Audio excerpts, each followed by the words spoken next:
cette année, la session de 2023, les épreuves seront administrées le mercredi 21 et le jeudi 22 juin 2023 sur toute l'étendue du territoire national, en Gambie et en Guinée-Bissau.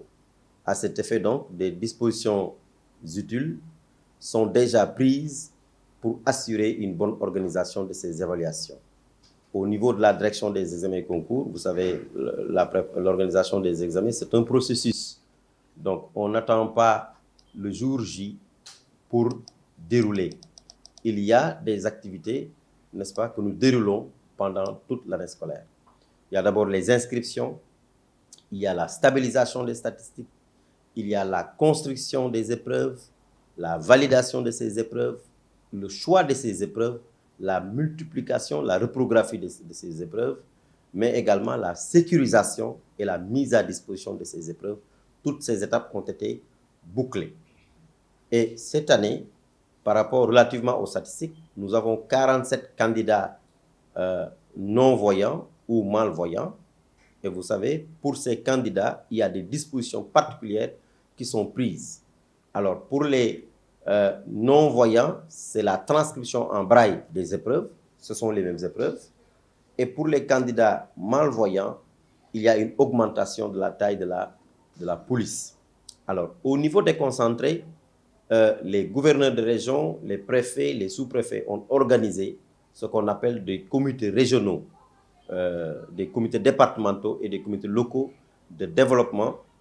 Ce sont des rencontres qui regroupent l'ensemble des acteurs de l'éducation pour prendre des mesures et faire des recommandations allant dans le sens d'assurer une bonne organisation de ces évaluations.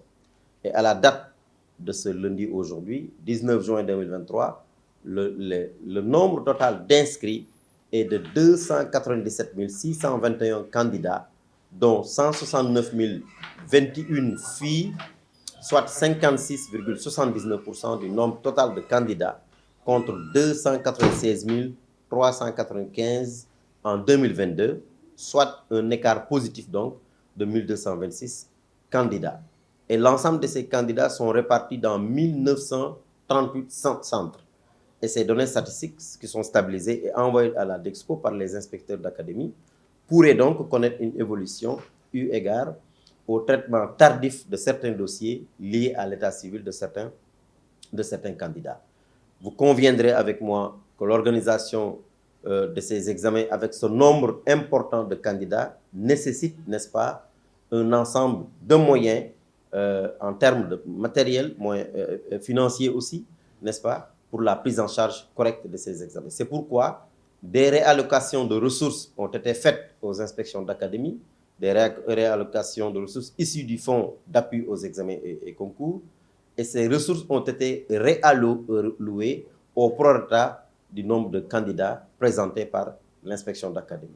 Par ailleurs, et je remercie le ministère de l'Éducation nationale, la DAGE, le ministère de l'Éducation nationale lui-même, pour avoir aujourd'hui livré aux inspections d'académie toutes les ressources matérielles prévues, n'est-ce pas, pour l'organisation de ces examens.